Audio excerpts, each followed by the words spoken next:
immutably coeval of the same period, contemporary with the world, circle and end of every hope and toil, inexorably and relentlessly, drawn Oh, round thought and act, the fixed, immovable peripheries, these outside edges, efface themselves.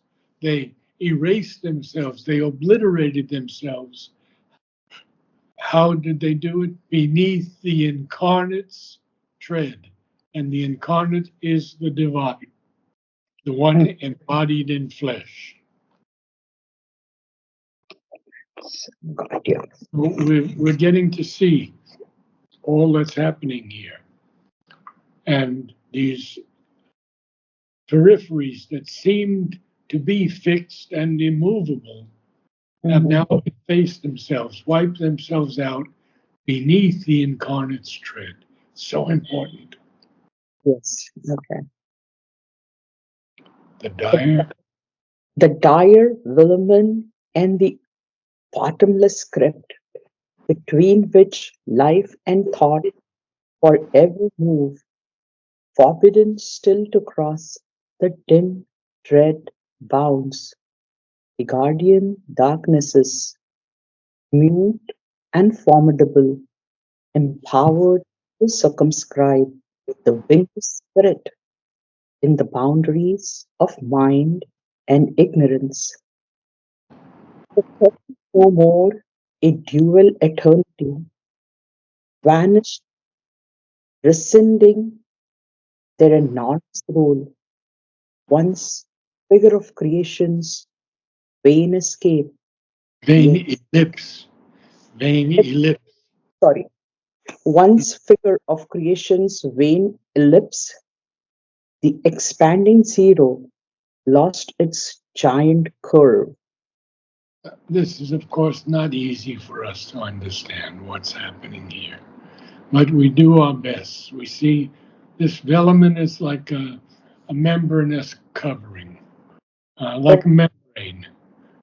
okay. So this dire membrane that's holding everything together, Ah, and beautiful. the bottomless crypt between which life and thought forever move. Mm, And life and thought are still forbidden still to cross the dim dread bounds, the mm, guardian darknesses, mute and formidable, empowered. In other words, they have the empower to enclose, to circumscribe the wingless spirit. Where? In the boundaries of mind and ignorance. And he capitalizes both of those words. And we've been through them so many times. And it's very important. And now they're not protecting anymore this dual eternity. And they've mhm. vanished. They vanished. They repealed their enormous role. So, in the face of the divine presence, the incarnate, even though they were once figures of creation's vain ellipse. A vain ellipse is a hopeless ellipse. Oh, Because vain, when something is vain, yeah. it doesn't have any substance. Therefore, the expanding zero lost its giant curve. Now, Madhav Pandit said to me, zero does not stand for nothing. Zero does not signify emptiness, but has behind it the face of the immortal. Mm, Isn't okay. that beautiful, huh? So beautiful. So it's an expanding zero, but it does have the face of the immortal behind it. So Mm, very important. wow. Okay. The old adamantine ethos stood no more. Over. Adamantine, utterly unyielding, firm. Okay. Adamantine Sri form. Aurobindo uses the word adamant a number of times in Savitri. So it's something that is unyielding, firm. Got you. They don't stand anymore. All these vetoes, all these things that are against progress stood no more in front of Sri Aurobindo in the voice of Ashwapati. Overpowered by earth and nature's obsolete rule, the python coils of the restricting law could not restrain the swift rising God. Abolished were the scripts of destiny. Okay, these python call, we know what a python does. It does not kill with poison, it suffocates, it strangles. So Yes. this restricting law has sort of python coils, we can Mhm. say. And we've talked about that law, have we not, very often? Yes. Could not restrain the swift arisen God. This is Ashwapati, Sri Aurobindo. Abolished were the scripts of destiny. So we have these scripts of destiny. We would call them fate. We would Okay. call scripts of destiny fate. You're destined to do what? You're destined to go through this experience. You're destined to fail here, to succeed here. So Mm. these scripts of destiny were abolished for Sri Aurobindo, Ashwapati. And now we're going to see even more. There was no. Is no small, death-hunted creature more, no fragile form of being to preserve from an all-swallowing immensity. Death hunted creature, huh? Isn't that interesting? That's It's mortal creature. Is that so? huh? That's all of us, yeah. In a way, I mean, Sri Aurobindo is using very fine language here, but I've told you before, the moment we're born, we begin to die. Mhm. Yes. Mhm. So that's the process of death until, as Mother says, the body and the mind and the vital can keep up with the progress that is necessary to continue life. Now we know what happened to her. She asked Dr. Bish, will this body make it to 100? And he Mhm. said, oh, Mother, you're too fragile. Mm. And so Mother had to leave and continue her work in the subtle physical. Mm.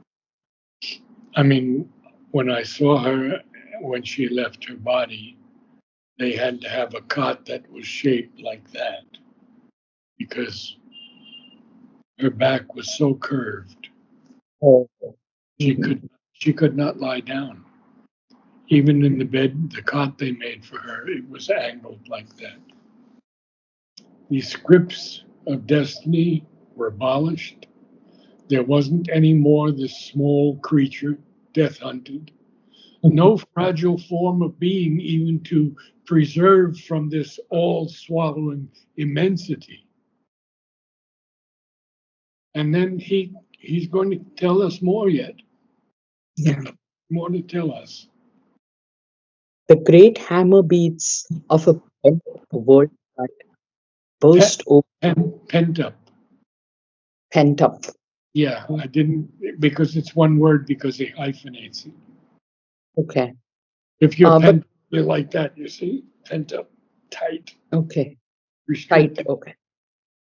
The great hammer beats of a pent up world heart burst open the narrow dams that keep us safe against the force of the universe. This pent up world heart, it's Mm-hmm. so constricted, so pent up. It has hammer beats, of course, the beats Mm-hmm. of that heart, but Mm-hmm. they were burst open. Those narrow dams were burst open. Why? Those dams that keep us safe against the forces of the universe. Huh? He could break them open. We can't do that as yet. Mhm, mhm.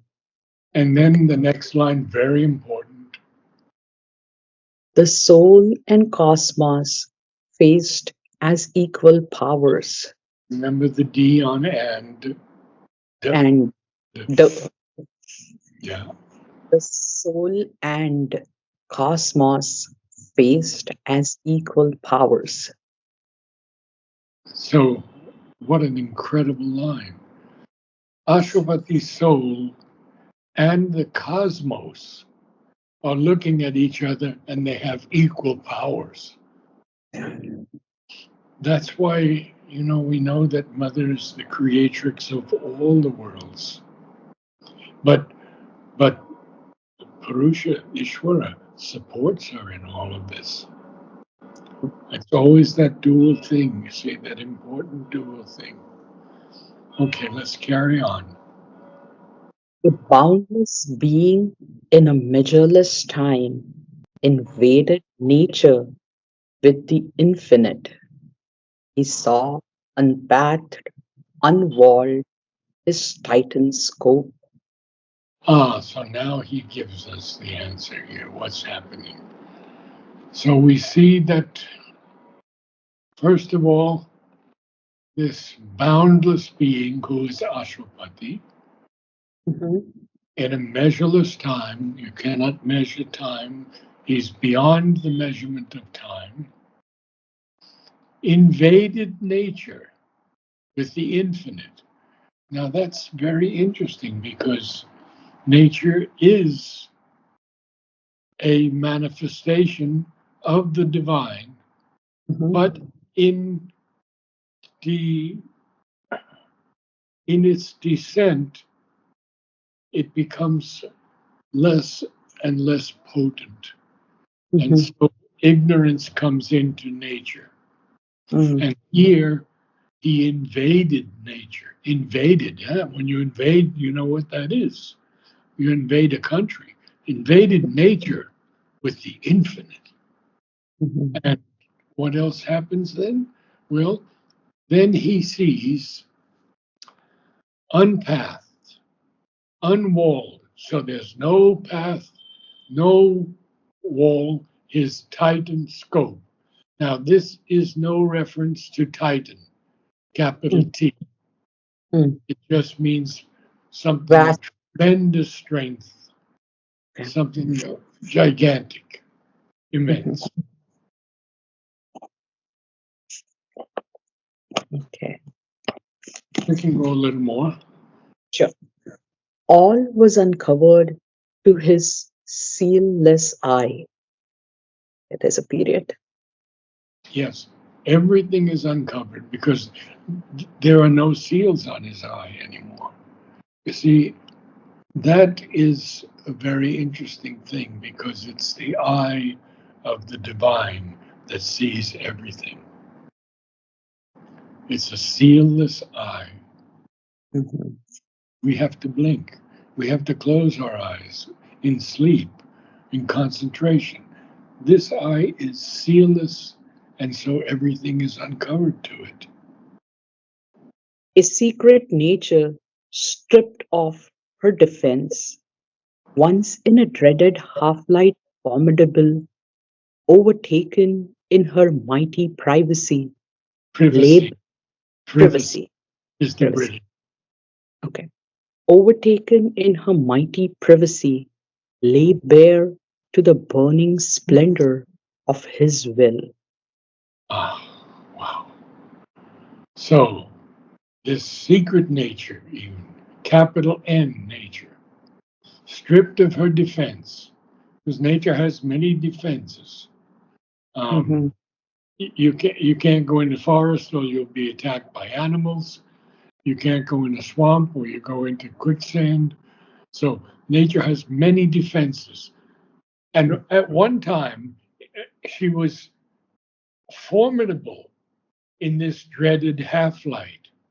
But now she is overtaken in her mighty privacy, and she lays herself bare to the burning splendor of his will. Oh, beautiful. Yeah.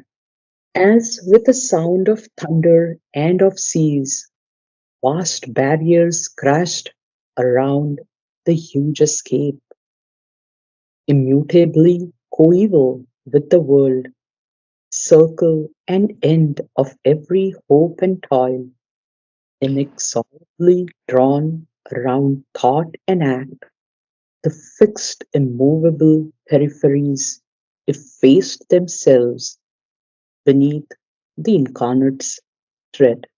Remember the The, deed and the dire velamen and the bottomless script between which life and thought forever move, forbidden still to cross the dim dread bound, the guardian darknesses mute and formidable, empowered to circumscribe the wingless spirit in the boundaries of mind and ignorance.